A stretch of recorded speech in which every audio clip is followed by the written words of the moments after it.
찬양 감사합니다. 오늘은 정죄하다라는 제목으로 강해를 하겠습니다. 오늘부터 8장 강해인데 8장 강해를 통해서 여러분들의 말씀에 대한 뭐라고 할까? 사모함이라고 할까? 이따가도 말씀드리겠습니다만 말씀에 대한 사모함이 좀 더 많아지고 또 말씀에 알아가는 폭과 깊이가 좀 더 많아지는 그러한 시간이 됐으면 좋겠습니다. 1절에 보니까 예수님은 감난산으로 가시니라 그래요. 워낙 이제 성경 특히 사복음서에는 많이 나오는 산의 이름이죠. 감난산. 한자적인 명칭일 거고,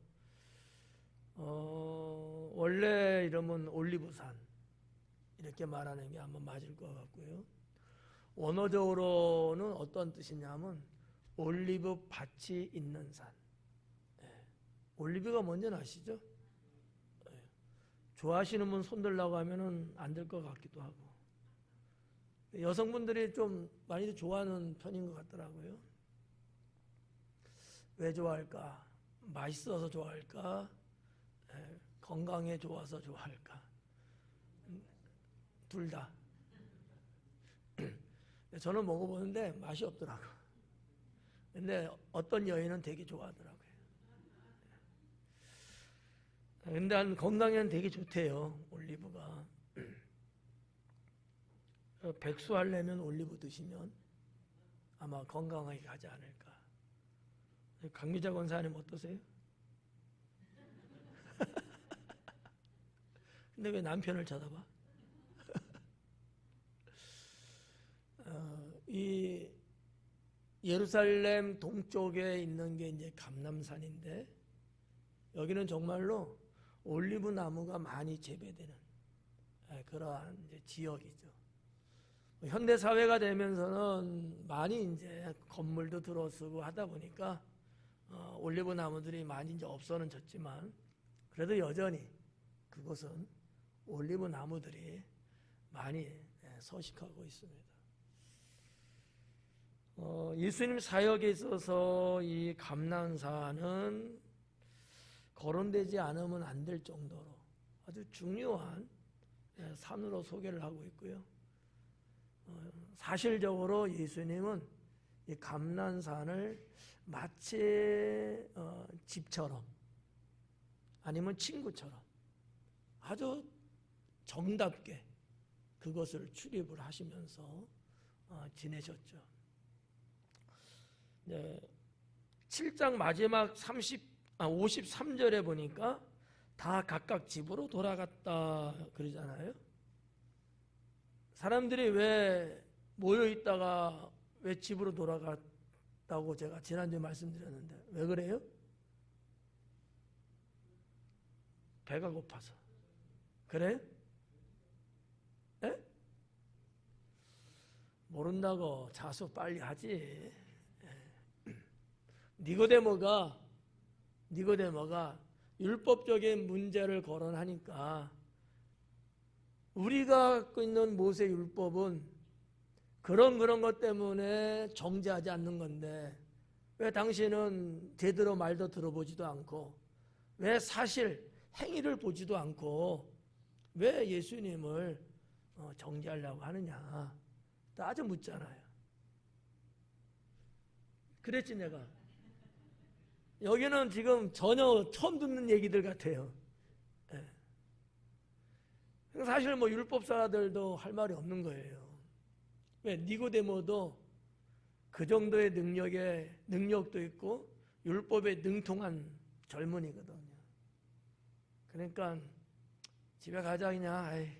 그리고 그들이 이제 흩어지니까 당연히 백성들도 흩어지고 우리 예수님도 감난산으로 올라가셨습니다. 그게 이제 1절이에요. 1절 말씀은 좀 배경적인 것을 말씀드리는 거예요. 예수님은 늘 감난산을 참 즐겨 하셨던 것 같고요. 여러분 다 알다시피 이 감난산은 두 가지 형태로 예수님에게는 좋은 장소였습니다. 하나는 쉴 수 있는 장소였고요. 또 하나는 여러분이 말해봐요. 기도하기 좋은 장소였어요. 예수님은 산기도를 많이 하셨다. 그래서 안식의 장소이기도 하면서 기도의 장소이기도 했다. 우리 예수님은 늘 기도를 쉬지 않았죠. 여러분들도 역시 기도 쉬지 않죠. 왜 나를 잡아먹을 듯이 쳐다봐요? 예수님 닮아야 합니다. 그래서 자 2절 넘어갈게요. 아침에 다시 성전으로 들어오시니 백성이 다 나아온지라. 그래요. 아침에 다시 성전으로 들어왔다. 자, 이 아침에 이 아침이라고 번역이 됐는데 조금 더 정확하게 말하면 이른 아침에, 그냥 아침이 아니에요. 오전 10시면 아침일까 아닐까요? 맞을 수 있고 틀릴 수도 있죠. 누구한테는 아침일 거예요. 9시 55분에 일어나거든. 뭐 아침이지 뭐.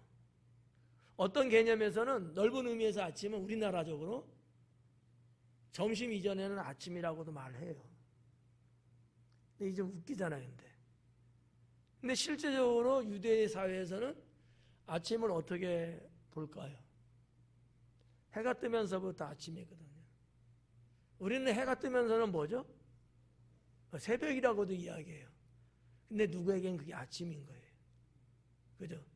8시 일어나는 사람은 새벽이 맞고 부지런히 또 이렇게 일찍 서둘러서 출근하시는 분에게는 아침도 맞고. 그러니까 아침이라는 단어의 개념이 꼭 몇 시 이렇게 정해진 건 아니에요. 우리 한국적인 정서로 보면 아마 아침 하면은 우리나라 시간으로 오전 7시부터 한 9시까지를 2시간 정도를 보통 아침이라고 표기를 하는데, 아무튼 사도 요한은 아침에 했어요. 이 아침은 이른 아침이다라는 거죠. 또 하나의 뜻은 뭐냐면 새벽이에요. 하나의 단어인데 새벽이라고 번역하기도 하고 이른 아침이라고 번역도 해요. 근데 제가 보건대 새벽은 아닌 것 같아요.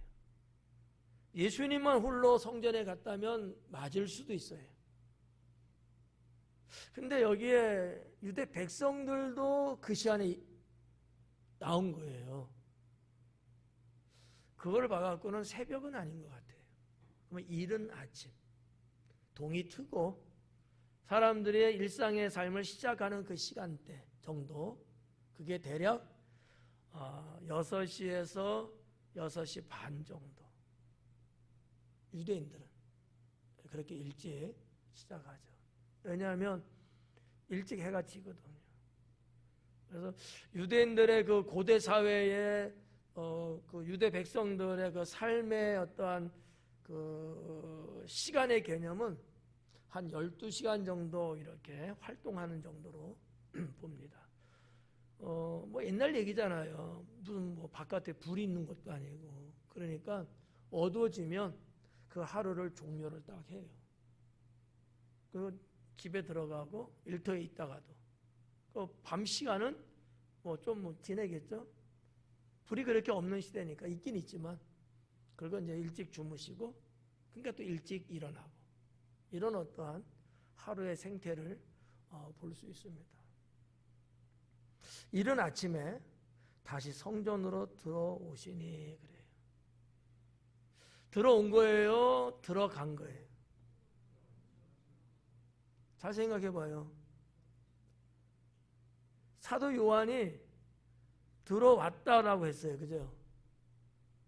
근데 들어오니, 들어갔다라고 말할 수도 있잖아요. 왜 들어오니라고 기록을 했을까요? 자, 여러분은 지금 예배드리기 위해서 성전에 어떻게 하셨어요? 왜 그렇게 표현하죠? 목사님 오늘따라 이상해졌네. 왜 들어왔다고 하냐고요? 왔으니까? 죄송합니다. 이렇게 질문해서. 여기가 중심이기 때문에 들어왔다는 거예요. 바깥에 있는 차원에서 말하면 들어갔다고 표현하는 게 맞죠. 같은 장소라도. 아직도 이해가 안 가요? 반은 이해 못하는 것 같은데? 사도 요한이 기록할 때 들어왔다는 거잖아요. 어디를 중심으로 쓴 거예요? 성전을 중심으로 썼기 때문에 들어온 게 맞아요. 별것 아닌 것 같지만 상당히 중요한 진리거든요. 우리의 삶은 어때야 돼요? 알아서 그건 맞고 성전 중심으로 가야 된다는 거죠. 언제나 내가 있을 장소, 언제나 내가 출발하는 장소, 내 영혼의 어떤 포스트, 이 기둥은 성전이라는 거죠. 자, 여기 당진에서 서울 올라간다고 그래요? 내려간다 그래요? 왜요? 서울이 중심이기 때문에. 지대가 낮아도. 그죠? 그런 표현인 것처럼 사도 요한의 이 학문적인 표기는 그런 개념인 거예요. 예루살렘 성전이 중심이기 때문에 중요하니까 들어왔다라고. 그러니까 사도 요한은 성전에 앉아 있으면서 글을 쓴 것 같은 느낌을 이제 주는 거죠. 그렇잖아요. 바깥에서 썼으면은 예수님께서 다시 성전에 들어가신 이렇게 쓰는 게 맞죠. 그게 아니라는 거예요. 그렇다면 사도 요한도 예수님도 다 성전 안에 있는 것을 전제하에 기록한 말씀 아니겠느냐라는 거죠. 오전 예배 때는 이런 말씀 안 드렸어요. 오후 예배만 특혜. 다음부터는 안 해 이제. 오전 예배는 어르신들이 좀 많으니까 너무 어려운 얘기가 될 수도 있고 해서 여러분은 신빙이고 여러분은 젊고 훨씬 더 나으니까 그래도 좀 해드리면 좋지 않을까 해서 말씀을 드린 거고요. 자, 성전으로 들어오시니 백성이 다 나온지라 그래요. 예수님이 성전으로 들어왔어요. 근데 백성들이 나왔대요. 예수님이 성전에 먼저 갔을까요? 백성들이 먼저 갔을까요? 박 집사님 뭐라고? 예수님이 먼저 갔다. 또 백성이 먼저 왔다고 생각되시는 분? 눈치 게임 아니에요? 네. 백성들이 예수님보다 먼저 왔다. 내리고 예수님이 먼저 왔다. 네. 앉는 사람은 손 안 갖고 온 거예요? 답은 둘 중에 하나야. 백성들이 먼저 와 있어요. 근데 이 성전이라고 지금 나왔잖아요. 이 성전은 성전을 제가 두 가지라고 그랬잖아요. 하나는 히에론이라는 단어가 있고 하나는 나오스라는 단어가 있어요. 그러니까 여기는 히에론이야. 히에론은 뭐냐면 이 지성소 같은 개념이 아니고요. 전체 우리 뭐 이렇게 주차장은 그냥 마당이에요, 교회예요? 성전이에요, 마당이에요? 왜요? 밖에 있어서? 아니라니까. 이런 게 이제 히에론이냐 뭐냐 이 단어로 달라지는 거야. 여기서 지금 말하는 성전에 이제 가셨다는 것, 이 성전은 예루살렘 성전 바깥들, 뭐 이방인들 등등으로 그 경내 모든 것을 다 포함하고 있는 거예요. 그럼 다시 한번 물을게요. 예수님이 먼저 갔어요? 백성들이 먼저 갔어요? 숫자가 좀 달라졌네요. 네. 백성들이 먼저 가 있었던 거야. 예수님이 들어가니까 같이 들어가는 거다, 알아서 이제.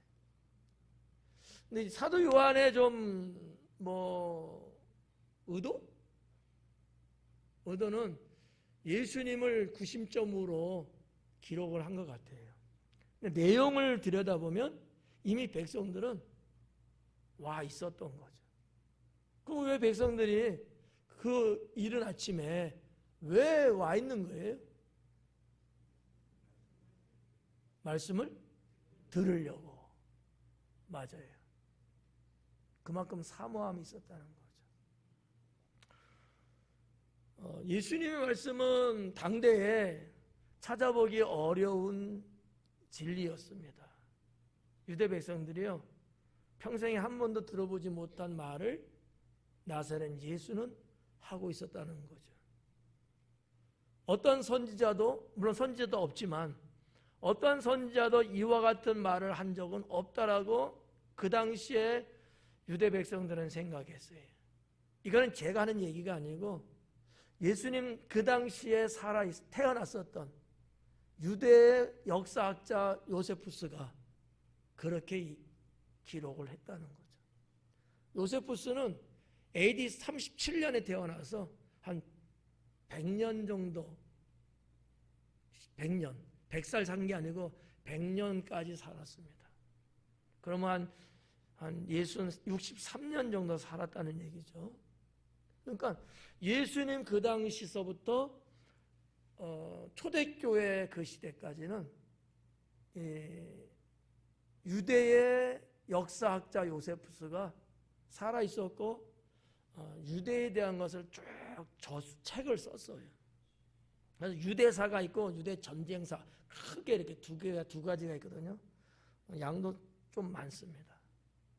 이런 여러 가지 고대 문헌들을 좀 이렇게 여기저기서 이렇게 좀 보면은 그런 유대상, 유대인들의 어떤 생활상, 그들의 어떤 풍습과 뭐 예절, 문화, 도덕 이런 등등을 엿볼 수 있는 내용들을 이제 발견하게 되는데, 유대인들이 그냥 단순하게 이른 아침부터 성전에 찾아오지는 않습니다. 그런데 유독 예수님이 등장하고 나서는 이런 일들이 좀 많아진 거죠. 그는 그만큼 예수님이 전하는 말을 듣고 싶었던 것은 분명했던 것 같아요. 근데 예수님이 언제나 예루살렘에 있지는 않았잖아요. 특히 절기 때만 이렇게 계셨고, 그러니 그 유대 백성들이 예수님이 전하는 말씀의 갈급함의 이 증폭은 훨씬 더 컸을 것 같다라는 생각이 좀 들어요. 날마다 보고 날마다 들을 수 있는 것 같으면은 이 사모함의 증폭이 크지 않거든요. 근데 다음 절기에는 오실까? 뭐 이런 생각이 있잖아요. 그러면 대략적으로 한 정확하진 않아요. 한 석 달 만에 한 번, 석 달 만에 한 번 이런 식으로 유대 절기를 좀 보면은, 그럼 한 100일 정도는 또 기다려 봐야지. 그것도 장담할 수는 없지만 뭐 이러한 어떤 유대인들만이 갖고 있는 거기 때문에 예수님에 대한 그 말씀의 사모함은 상당히 대단했던 것 같고요. 이거를 이제 유대 정치하는 사람들, 지도자들, 이런 사람들은 이제 두려웠죠. 백성들의 흐름이 예수님께로 쏠리니까. 자기들이 마음껏 지배하고 백성들을 얼마든지 굴려먹을 수 있고. 그런데 나사렛 예수라는 자가 나타나면서 이게 상당히 힘들어지는 거예요. 뭐 이런 이제 배경적인 설명인데 그런 것들을 좀 볼 수 있습니다. 그래서 이제 백성들이 다 나오는지라 표현이 재밌잖아요. 백성들이 나왔다 그래야 되잖아요. 근데 다 왔대요. 도대체 다는 몇 명이야? 어저께 모였던 사람 전부? 그런 개념은 아니죠. 많은 무리가 왔다는 것을 함의적으로 표현하고 있는 것 같아요. 넓은 의미로서. 그러니까 우리가 야, 그럼 많이 왔네, 꽉 찼네, 이제 웨이팅 해야 되겠네, 뭐 그 정도로. 뭐 대전에 뭐 성심당 뭐 그렇게 뭐 사람들이 간다며요.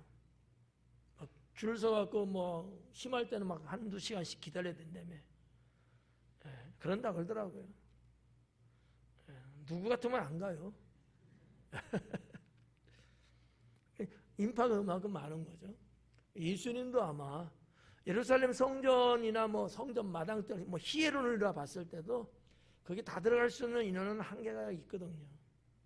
한계가 있어요. 그래서 아마 더 경쟁이 심할 수도 있고, 뭐 갔는데 저기 뭐 보이지도 않아. 어떻게 생긴 거야? 안 보여.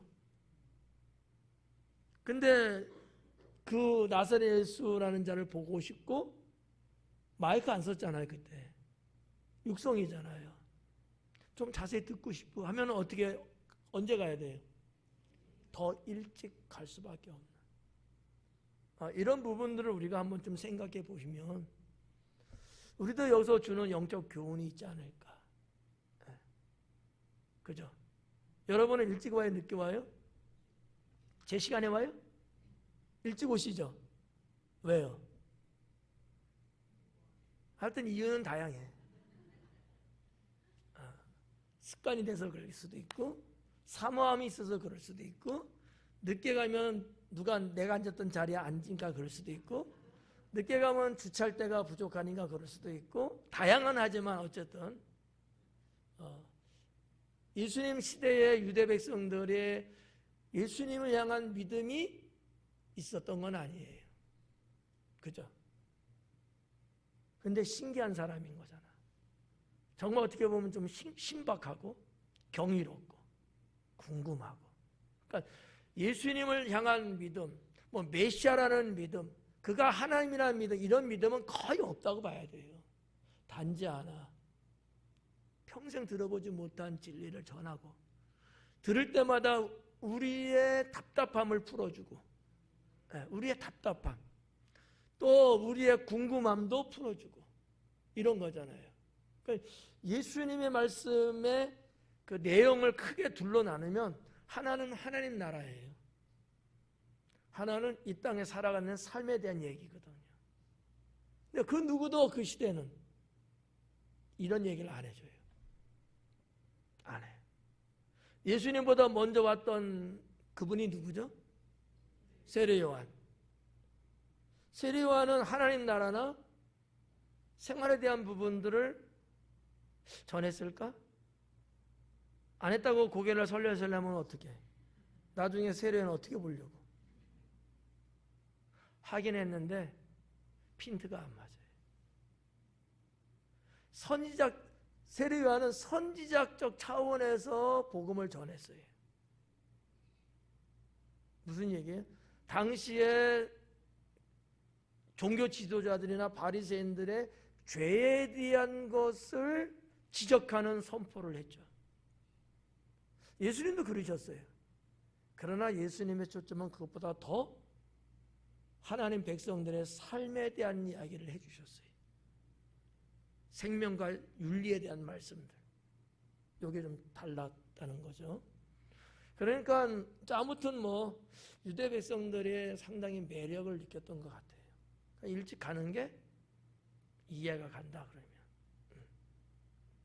그래서 이제 일찍 성전에 들어가시고, 이 성전과 감람산의 거리는 뭐 그 시대는 뭐 제가 안 살아봐서 얼마나 걸리는지는 모르겠는데, 지금으로 보면 우리도 성지순례 가면 이제 다니잖아요. 걸어 다녀요? 차 타고 다녀요? 차 타고 다니죠. 근데 이제 걸어서 보면은 한 30분 정도. 우리 이제 어른들의 걸음으로 한 30분 정도 걸리고요. 조금 모아면 한 40분 정도 걸릴 거예요. 그래서 예루살렘 성전에서 나와서 기드론 골짜기 내려갔다가 다시 올라가면서 감난산에 이렇게 들리고 하면은 대략 한 3, 40분 정도 이렇게 걸리거든요.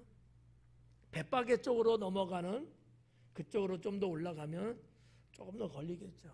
근데 예수님이 예루살렘에 오셔갖고 벳바게라고 하는 거기까지 늘 가지는 않았어요. 겟세마네 동산이라고 하는 데는 감난산에 약 한 6분 응선 정도? 전체에 약 한 중간에서 조금 더 되는 정도? 그 정도를 가셔서 기도한 거로 알고 있는데, 감난산이 높은 산은 아니에요. 높은 산 아니고 시온산이 약 대략이에요. 한 850m 정도 해발. 거기에 비해서 감난산은 좀 밑으로 떨어져 있는데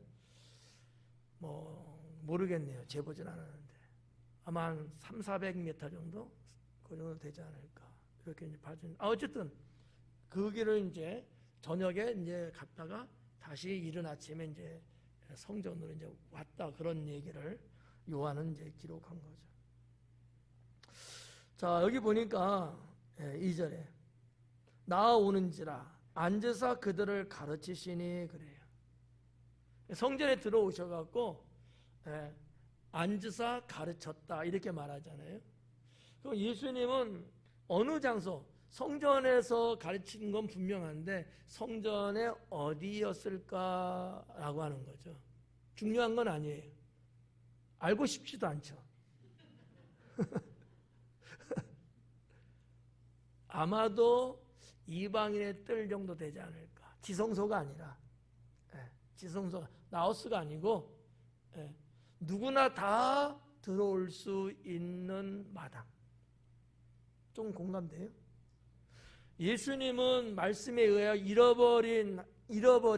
잃어버린 자를 찾으려고 왔다고는 하셨지만 유대인이 볼 때는 자기 백성이고요. 하나님의 관점에서는 온 인류거든요. 온 인류예요. 그러니까 이방인을 내치는 예수님이 아니고 이방인에게도 구원의 복음을 받아들일 수 있는 기회를 주는. 그러려면 어디서 가르쳐야 돼요? 이방인의 뜰 정도. 제가 본데 이 성전이라는 이 건물 안쪽이 아니라는 거죠. 뭐 여인의 뜰이라든지 뭐 이런 유대 백성들의 뜰 이런 게 아니고 남성의 뜰이 아니라 그보다 좀 더 자유스러운, 초막절기였고 이런 여러 가지 환경으로 봤을 때 아마 거기가 유력하지 않을까 이렇게 이제 봐지고요. 예수님은 앉아서 그들을 가르쳤다 이렇게 아주 상세하게 서술하고 있는데 랍비들은 그랬습니다. 랍비들. 자, 제사장은 빼고 일단 선지자와 랍비가 있는데 이 두 부류의 분들은 어쨌든 말씀을 전하는 자들이에요. 근데 칼라가 달라요. 선지자면 예수님 당시에 선지자면 누가 생각나셔요? 세례 요한. 그죠? 구약의 마지막 선지자. 예수님이 오시기 전에 이미 6개월 전에 와갖고 전했던 선지자잖아요. 선지자예요. 구약의 마지막 선지자가 세례 요한이에요. 왜? 이런 말하면 길어지는데 세상의 기준이 예수님이기 때문에 예수님 저는 구약이고요. 예수님 또가 신약이에요. 그 기준점이 그러기 때문에. 그러니까 이제 세례 요한은 구약의 마지막 선지자인데 이 선지자는 디다케 가르치질 않아요. 외치는 거죠. 캐립소. 선포하는 직분이에요. 그러니까 세례 요한은 어디에서? 광야에서 외쳤다 그러잖아요. 들에서 외치는 자의 소리거든요. 이게 선지자예요. 네가 뭐 알았든 할든 하든 안 하든 뭐 그냥 외치는 게 복음을. 그런데 랍비는 아니에요. 랍비는 외치지 않아요. 조목조목 하나하나 가르쳐 주는 게 랍비거든요. 근데 이 랍비들이, 예수님 당시의 랍비들이 가르칠 때 회당이나 성전에서 가르쳤는데 그들은 꼭 앉아서 가르쳐요. 물론 100%는 아니겠죠. 서 있는 경우도 있겠죠. 대체적으로 거의 다가 앉아서 가르쳤다. 왜일까요? 의자가 없어서 앉아서 가르쳤다고. 왜 앉아서 가르쳤겠어요? 산지 오래 가르쳐야 되니까 1시간도 안 걸려. 나 오래 가르치는데 서서 하잖아. 앉아서 하는 게 권위였어요. 서서 가르는 거는 촐싹스러운 거야. 박 권사님, 나는 그렇대. 그러니까 별것도 아닌데 옛날에는 좀 그런 게 권위의식 같은 게 좀 많았잖아요. 그래서 랍비들이 백성들에게 보여주는 게 촐싹스럽게 보이는 것도 이것도 수치거든. 권위가 있어야 되는 거야. 그래서 그런 분들이 입는 옷이 일반 백성들이 입는 옷하고는 또 달라요. 왜요?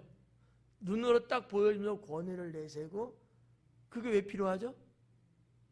그래야 규율을 잡을 수가 있어요. 사람들의 이목이 집중될 수 있고요. 중요하게 여긴다는 거죠, 사람들이. 그러다 보니까 권위가 나쁜 건 아니에요. 권위주의가 나쁜 거잖아요. 그러니까 랍비들이 의자에 앉아서 대체적으로 가르쳤는데 이거는 랍비로서의 권위거든요. 예수님께서 그런데 이와 같은 것을 책망한 적이 있잖아요. 성전에 들어가는데 입구 앉아서 인사받는 것을 책망하셨잖아요. 그게 그 당시에 그냥 보편적인 건데 권위에 앉아있는 거예요. 그게 앉아있는 것 자체만 갖고도 이게 내가 누구라는 것을 사람들이 느낄 수 있게끔 해주는 거거든요. 그렇게 되면 어떻게 돼요? 백성들은 허리를 숙이게 되고 복종하게 되고, 이게 말하지 않으면서도 뭔가 세력을 규합하고 이런 등등의 그런 게 이제 있는 거죠. 자, 아무튼 예수님도 앉아서 가르치셨대요. 랍비였기 때문이죠. 예수님은 우리가 신학적으로 말하면 왕이시고 제사장이고 선지자고 이 3직을 갖고 있는 분이거든요. 그러니까 예수님의 사역을 여러분 한번 생각 한번 해봐요. 예수님의 사역. 선지자로서 외치는 게 많았을까? 랍비로서 가르치는 게 많았을까요? 그렇겠죠. 랍비로서 가르쳤던 게 많았어요. 대부분 그래서 들녘에서 막 이렇게 사역하는 것보다 그거는 이동하는 가운데 그런 사건이 일어나는 것들이고, 회당에서 가르치시고 성전에서 가르치시고 집안에 들어가서 가르치시고 이런 랍비적인 사역을 상당히 많이 한 거로 저는 파악하고 있습니다. 네. 그래서 이 당시도 아마 앉았는데 의자가 있었는지 아니면 마당이니까 뜰이니까 거기에 어떤 좀 난간이 있었다든지 얕은 담장 같은 거 있잖아요. 어떤 경계를 말하고 있는 그런 것들이 있거든요. 이런 거. 안 보이죠? 구건사님. 요런 나지막한 그런 어떤 담장 같은 것 아니면 정말 의자. 근데 제가 볼 때는 그런 어떠한 규격된 의자는 쉽지 않았을 거다. 왜? 성전 안에서 가르친 게 아니고 마당 뜰에서 했기 때문에 그 어떤 지형지물을 이용해서 앉아서 하지 않았을까. 이제 제 추측이에요. 물론 그 당시에 예루살렘 성전 주변의 것들이 이 고고학적으로 발굴도 됐고 해서 그런 거를 좀 근거로 그냥 추리죠, 추리. 제 생각에는 그러지 않았을까 이렇게 이제 봐지고요. 예수님의 이와 같은 사역이 이제 또 하루를 시작하게 이제 합니다. 3절에 보니까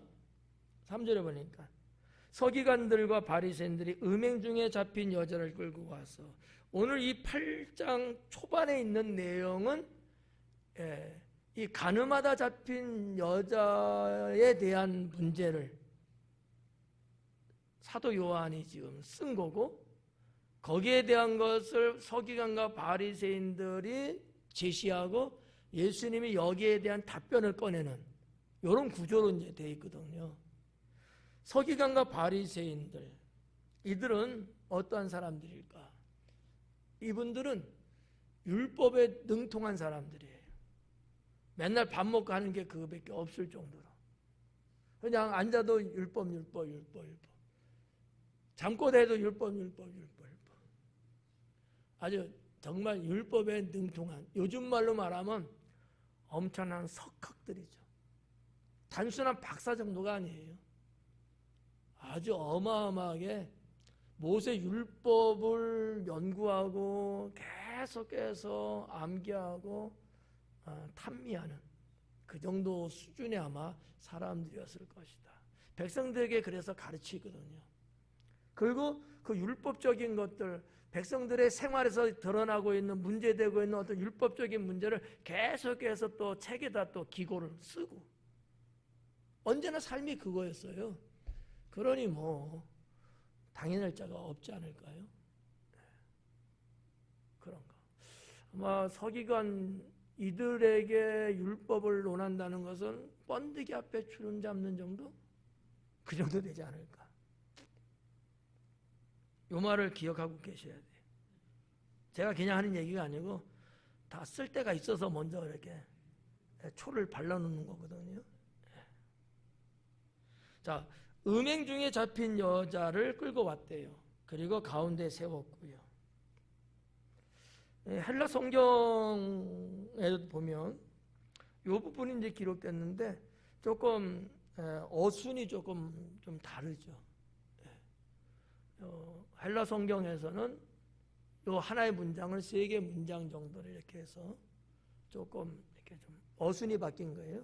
단어가 앞뒤가 좀 이렇게 바뀐 건데, 서기관과 바리새인들이 한 여자를 끌고 왔다. 이게 먼저 나와요. 자, 먼저 나오는 거는 제가 뭐라 그랬죠?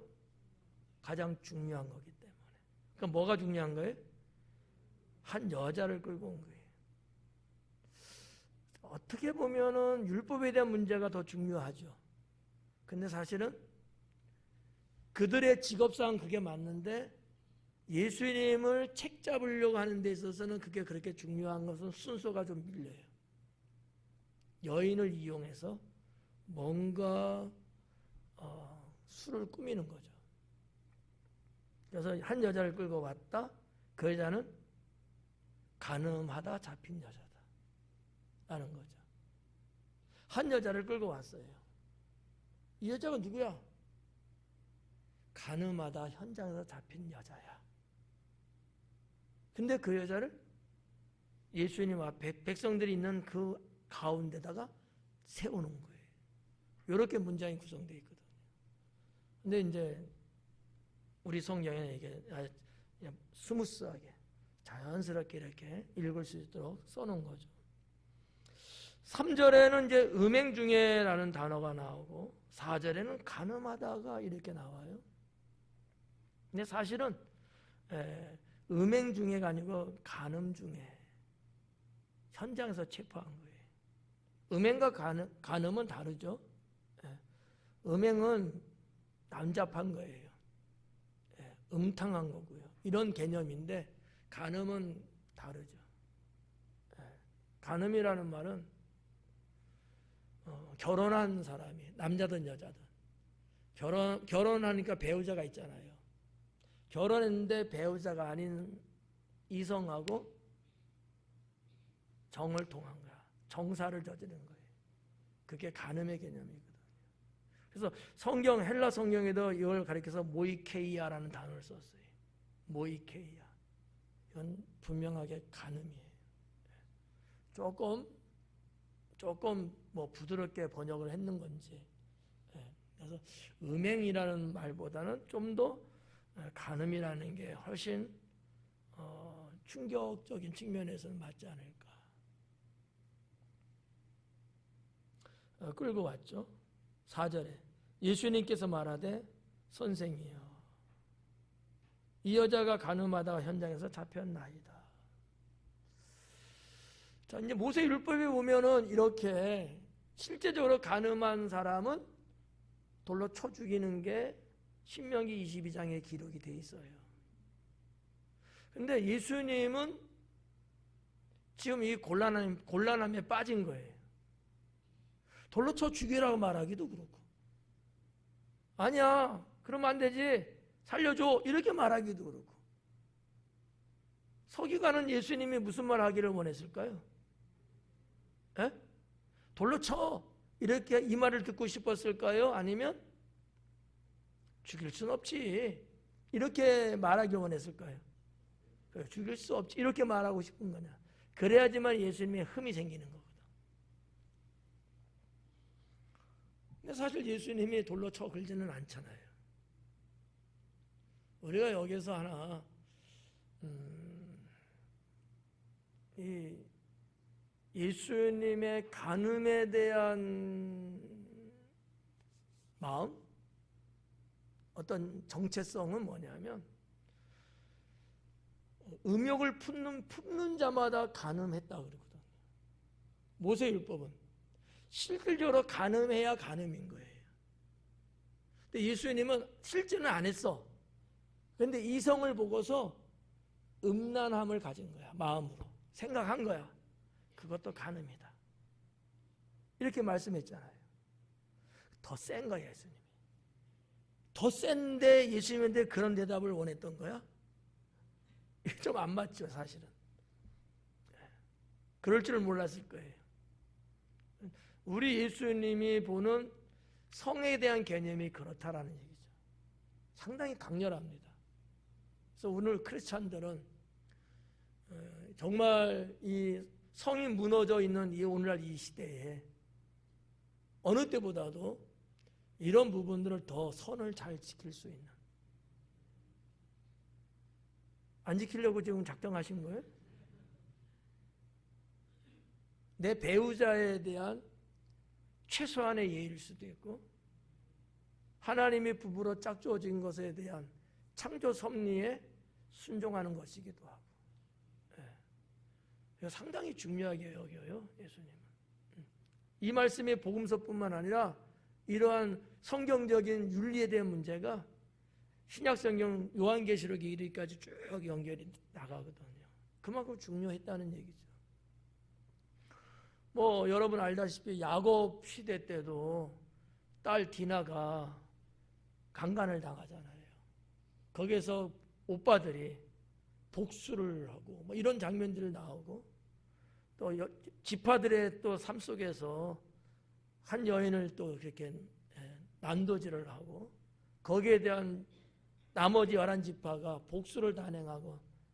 그러니까 구약시대는 구약시대대로, 그러나 예수님 당시에는 또 예수님의 또 어떤 성경적인 윤리의 개념에서 상당히 중요하게 여겼던 거라고 봐요. 제가 이 부분을 조금 알아요. 왜냐하면 석사 논문에 기독교 성윤리에 대한 논문을 썼거든요. 뭐 그런 얘기를 뭐 이렇게 다 해드릴 수는 없지만 상당히 성경에 많이 나오고요. 요한계시록에 이르기까지 이런 얘기들이 이제 있는데, 이스라엘 백성들이 구약시대 때 왜 하나님으로부터 이렇게 심판을 받을 수밖에 없었을까? 주된 원인이 뭐였을까? 간음의 문제였어요. 그럼 하나님 보시는 간음은 뭐예요? 나 외에 다른 신을 섬기고. 이해가요? 이스라엘 백성들이 하나님 믿잖아요. 하나님만을 믿기를 원하잖아. 부인들이 다른 여자한테 눈 쓰지 마! 나만 봐! 막 이러잖아. 같은 개념이 어떻게 보면. 여호와 하나님만을 믿고 그분만을 사랑하고 살아야 되는데, 이방의 신들을 믿고 사랑하고 이거를 간음으로 본 거예요. 영적 간음이죠. 그런 부분들. 이세벨이 요한계시록 나오잖아요. 요한계시록 전까지만 읽어요? 이세벨이 어떤 여자라고 이야기를 해요? 간음녀. 간음하는 여자라고 요한계시록은 말하거든요. 누가 말한 거예요? 하나님이 사도 요한에게 계시해 주신 말씀이거든. 그만큼 하나님은 상당히 단호한 거예요. 그 부분은. 네. 왜? 하나님이 만든 가정이잖아요. 하나님이 창조했어요. 네. 일부 다처 아니에요. 일부 일처예요. 만약 하나님이 일부 다처면 하와만 만들었겠어요? 5명은 만들어야지. 원래 하나님의 세계는 일부 일처예요. 인간이 범죄하고 타락함으로 그러는 거지. 자, 아무튼 요 정도. 너무 넘어갔다. 큰일 났다. 자, 쭉 보고 4절 봤죠? 현장에서 잡혔다. 5절에 모세는 율법에 이러한 여자를 돌로 치라 명하였거늘. 모세는 율법, 모세 율법이죠. 이들은 능통하다고 제가 표현했어요. 당할 자가 없을 정도로 딱 걸렸어요. 선생님은 어떻게 하실래요? 우리의 조상, 우리 민족의 지도자 하나님의 종 모세는 이런 자는 돌로 치라고 하나님이 율법에 계명으로 이렇게 해주셨는데 선생님은 어떻게 생각해요? 야, 정말 곤란하죠. 어려운 문제예요. 그 부분 한번 볼게요. 그들이 이렇게 말하면 고발할 조건을 얻고자 하여. 고발할 조건. 법적으로, 형사적으로 고소할 수 있는 트집을 잡기 위해서 이 문제를 꺼내고 있다는 얘기잖아요. 의도적으로 저 나사렛 예수를 우리가 빠져나오지 못할 정도의 율법의 문제를 좀 만들어보자. 이랬을 것 같아요. 그래서 시시한 것 갖고는 안 되니까 정말 아주 중요한 탑3 정도에 들어갈 만한 간음에 대한 문제를 거론한 거야. 이 간음은 아까 말했었죠? 하나님의 신앙하고 직결되는 문제거든. 가장 심각한 문제예요. 제가 볼 때는 서기관과 바리새인들이 아주 머리를 쓰고 계획적으로 만들어낸 회책이 아니었을까 이렇게 보는 거죠. 자, 고발할 조건을 얻고자 하여 예수님을 시험함이러라. 예수님을 테스트하는 거지. 원어에도 보니까 이 페이라조라는 단어를 썼어요. 시험하다, 유혹하다. 이런 뜻이거든요. 근데 좋은 의미에서는 시험이고요. 나쁜 의미로 보면 유혹을 하는 거죠. 함정에 빠뜨리기 위한 거예요.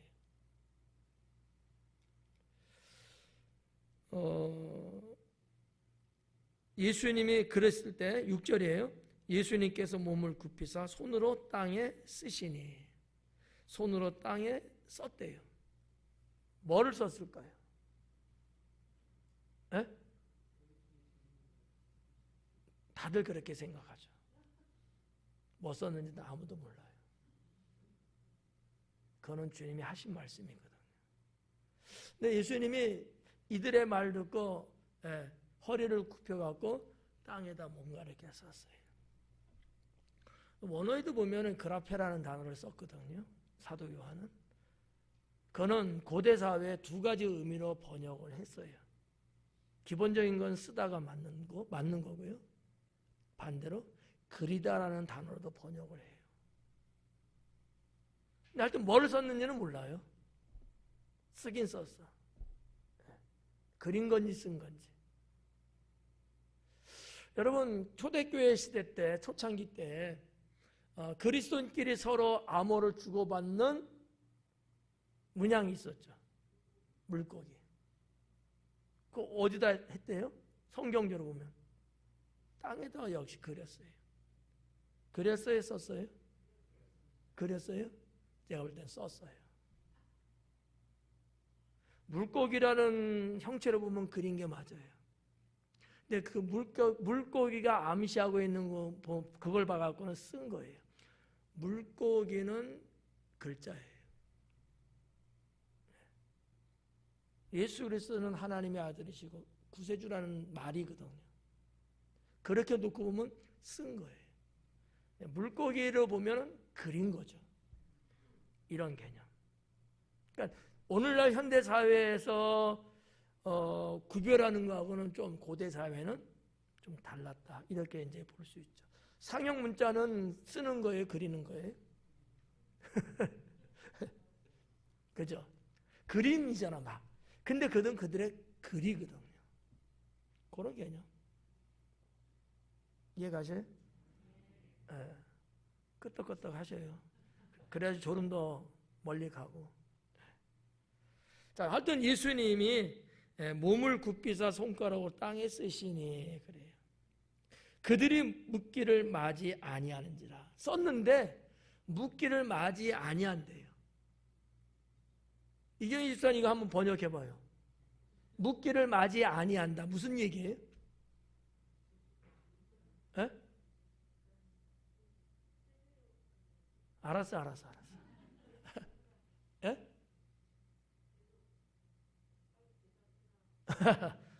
아주 훌륭하게 말씀하셨어요. 쉽게 말하면 이런 거예요. 좀 우리말이 조금 이런 어떠한 어투가 없잖아요. 좀 안 쓰잖아요. 현대는. 이런 거예요. 묻는 건데 상세하게 물었다라는 뜻이에요. 이 말을 좀 다른 말로 또 말하면 계속해서 끊임없이 물었다라는 뜻이에요. 엎드려서 썼잖아요. 근데도 지금 서기관과 바리새인들은 뭐 하고 있어요? 계속해서 예수님한테 쫙대는 거예요. 이해가요? 이게 연결되는 지금 내용이거든요. 우리 성경에는 이렇게 자세하게는 안 돼 있지만 그랬더니 이에 일어나 이르시되 너희 중에 죄 없는 자는 먼저 돌로 쳐라. 예수님이 땅바닥에다가 이 말을 쓰고 이스라엘 백성들이 글씨를 못 알아들을까 봐 또 그 말을 또 말로 또 읽어줬어요? 아니에요. 어떤 거를 쓴 건 썼어. 근데 계속 쫙대면서 계속해서 추궁하듯이 묻는 거예요. 어떻게 할 거야? 돌로 쳐 말어. 이거 모세에 기록된 거야, 율법에. 당신은 어떻게 할래? 뭐라고 말할 거야? 계속해서 아주 집요하게 자꾸 추궁하는 거예요. 그랬을 때 예수님이 이 말씀을 한 거예요. 뭐라 그래요? 너희 중에 죄 없는 자가 먼저 돌로 치라. 이거는 예수님의 입에서 나간 말이고 예수님이 쓴 것은 뭔가 다른 것 아닐까 라는 거죠. 좀 더 가볼까요? 그 8절에 다시 몸을 굽혀 손가락으로 땅에 썼다. 그러면 예수님은 지금 몇 번 지금 이렇게 몸을 굽혀갖고 쓴 거예요? 2번. 뭔지는 모르지만 그죠? 썼는데 이 친구들이 계속해서 지금 쫑알쫑알 되는 거야. 그러니까 예수님이 너희들 중에 죄 없는 자는 돌로 이 애를 쳐라. 이렇게 해준 거잖아. 쫑알쫑알거려. 또 써. 짐작하건대 믿거나 말거나예요. 짐작하건대 뭐를 썼을까? 서기관과 바리새인들의 당시에 율법적으로 걸릴 수밖에 없는 죄명을 예수님은 썼다고 보는 거죠. 여러분이 인정 못하잖아. 그건 목사님 생각이지. 그래요. 저의 추리예요. 근데 전혀 근거 없는 것은 아니다라는 거죠. 100% 맞다고는 볼 수는 없어요. 그럴 확률은 높다. 제가 처음에 썼는데 그거 갖고 이 사람들이 물러나지를 못해. 두 번째, 예수님이 더 율법적으로 법에 접촉되는 죄명을 주님이 땅에 기록하기 시작합니다. 그걸 보고 그들은 물러날 수밖에 없었던 거예요. 뭐 말씀드렸다시피 안 믿어도 상관없어요. 그냥 우리 목사님이 소설 썼네 이렇게 보셔도 돼요. 근데 이게 상당히 자연스럽고 그 당시에 유추해 볼 수 있는 내용이다라는 얘기죠. 자, 너희 중에 죄 없는 자는 먼저 돌로 치라 하시고 다시 몸을 굽혀 손가락으로 땅에 쓰시니 그들이 이 말씀을 듣고 양심의 가책을 느껴. 첫 번째는 꼼짝 안 했던 자들인데 두 번째 그 쓴 것을 보고서 그들은 양심의 가책을 얻었다라고 우리 성경에 기록되어 있어요. 그러나 헬라 성경에는 이 말이 없어요. 양심의 가책이 없어요. 이건 학자들이 상황을 그렇지 않았을까라고 아마 유추했던 것 같아요. 제가 보건대 당시의 서기관과 바리새인들은 양심 없어요. 생각해봐요. 일반 정상적인 사람들의 양심이 있다면 예수님을 그렇게 하려고 할 수 있을까요? 말이 안 맞아요. 화인 맞은 양심이죠. 타락한 양심이에요. 저는 이렇게 해석합니다. 그래서 제가 성경 여러 가지를 다 봐봤어요. 우리가 보는 성경과 원어의 성경들, 70인역이라든지 헬라 성경이라든지 이 부분이 양심의 가책을 느껴가 없고 이렇게 돼 있어요. 땅에 쓰시니 그들이 이 말씀을 듣고 어른으로 시작하여 젊은이까지도 없어요. 어른으로 시작하여 하나씩 하나씩 나가고 오직 예수님과 그 가운데 섰는 여자만 남았더라. 사도 요한은 양심이라는 것 자체를 거론하지 않았어요. 왜? 그들에게는 하나님이 말씀하시고 하나님이 사람에게 주었던 그 양심, 그 일반적인 양심은 없는 상태라는 것을 암시하고 있는 것이 아니겠는가 하고 저는 보는 거죠. 땅에 써져 있는 그거 보고 그들은 물러났거든요. 그것은 그들의 죄명을 봤을 것이다라는 거죠. 그렇잖아요. 이렇게 믿거나 말거나.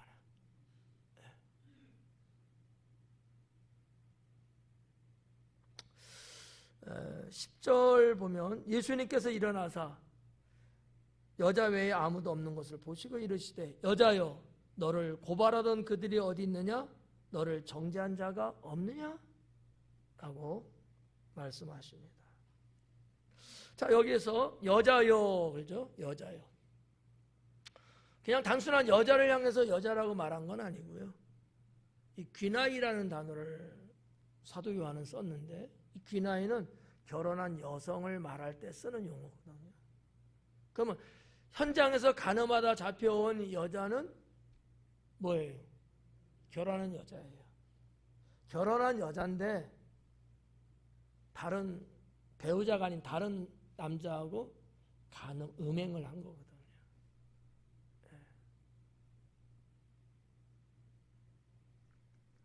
자, 이것도 한번 제가 한번 말씀드려 볼게요.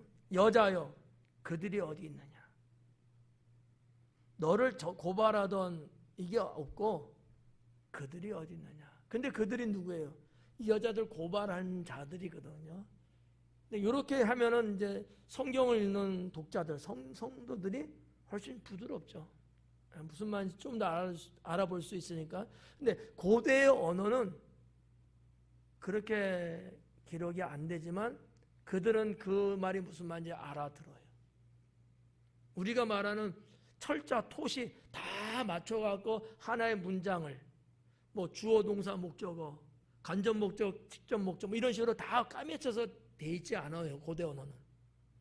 중요한 그 뜻을 전달하는 의미의 단어들만 푹푹푹푹, 물론 문법은 있어요. 근데 이것이 매끄럽게 지금의 현대 언어처럼 문장이 돼 있지는 않거든요. 이해 가나요? 네. 이거를 이제 좀 더 성경을 읽는 성도들이 쉽게 하기 위해서 성경학자들이 이렇게 이제 문장을 매끄럽게 이제 만들어 놓는 거죠. 근데 때로는 오역이거나 정말 필요한 부분은 말 안 하고 빼놓는 경우들도 있다는 거죠. 뭐 그렇게 중요한 건 아니에요. 야, 성경은 그러면은 이거 믿을 거 못 되네? 그건 아니에요. 성경의 원어는 1.1의 변함이 없어요. 사람들이 이것을 자꾸 자기네 나라 언어 뭘로 이렇게 자꾸 번역하는 데서 약간의 그런 게 있는 거지. 여자여, 그들은 어디 있느냐? 너를 정죄할 자가 없느냐가 아니라 아무도 너를 정죄하지 않았느냐? 이게 참 의미가 다르거든요. 아무도, 그 어떤 자도 너를 정죄하지 않았느냐? 정죄할 것이 당연해요? 아니에요? 정죄하는 게 당연한 거예요. 근데 정죄하지 않았느냐? 이거야. 이 의미는 여인이 느꼈을 때 아주 폭발적인 거거든요. 정죄하지 않았느냐? 않았다는 데 중점을 둔 거거든요. 이게 당사자인 여인의 입장에서 너무 감격스러운 얘기죠. 이런 어떠한 그 고대 언어의 뭐 기술이라고 할까, 언어의 기술, 문장의 기술이라고 할까, 이런 것들이 있는데, 근데 좀 어려울 수 있어서 그런지 몰라도 너를 정죄한 자가 없느냐, 단순하잖아요. 너를 정죄한 자가 없느냐, 단순한 표현이고, 언어들을 보면 아무도 너를 정죄하지 않았느냐, 정죄해야지 맞지, 근데 정죄 안 했잖아. 이 얘기는 이제 모든 것은 다 종료됐다라는 선언이기도 하거든요. 판사가 선언하듯이. 이랬을 때 11절은 대답하여 주여 없나이다. 예수님께서 이르시되 나도 너를 정죄하지 아니하노니, 나도 너를 정죄하지 아니하노니 가서 다시는 죄를 범하지 말라. 가서. 여기도 이제 빠져있는 게 있어요. 아포투닌이라는 단어가 원래 있거든요. 원어 성경에는. 아포투닌. 무슨 얘기냐면 이제부터는 이라는 말이에요. 그러니까 이 여인이 용서받은 그 시점을 놓고 거기서부터는, 용서받은 요 시점 있잖아요. 이제부터는 같은 죄 짓지 마라. 이거예요. 근데 여기는 그냥 다시는 이렇게 번역해 놓은 거죠. 그러니까 다시는이 어떤 사람에게 편하게 느껴질 수도 있지만 하여튼 언어적으로는 이제부터는 시간의 개념이에요. 다시는 어떤 액션의 개념이거든요. 이제라는 것은 시간의 문제예요. 구원은요, 시간입니다. 언제 시간? 지금 현재거든요. 이런 부분들이 아주 언어의 기묘함이 있다는 거죠. 자, 여러분 봐봐요. 용서를 했을 때는, 자, 여기도 지금 용서에 대한 정죄도 나오지만 용서에 대한 얘기 나오잖아요. 용서는 이런 거예요. 죄를 완전히 끊어버린다는 것을 전제하에 용서인 거예요. 하나님, 저 이런 죄를 졌어요. 용서했어요. 나 용서 받았어. 그럼 어떻게 되는 거예요? 그럼 또 다시 또 죄를 짓는 거예요. 이건 용서의 개념이 아닌 거예요. 용서는 다시는 그와 같은 죄를 짓지 않는다는 것을 전제하에 해주는 용서예요. 그래, 또 회개, 또 용서해 줄게. 용서의 개념이 아니에요, 이거는요. 좀 어렵죠? 어떻게 하실래요? 내가 우리 박 권사님 실수한 거 내가 용서해 줄게. 그럼 박 권사님이 아싸, 내일 또 그래야지.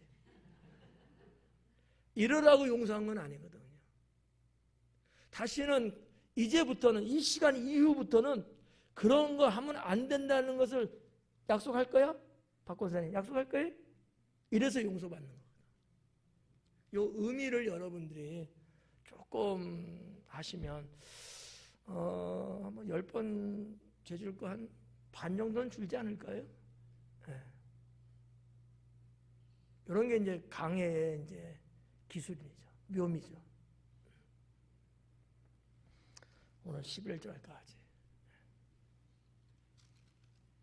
오전에 했던 강의 내용이 오늘은 안 한 것도 있고요. 오후에는. 네.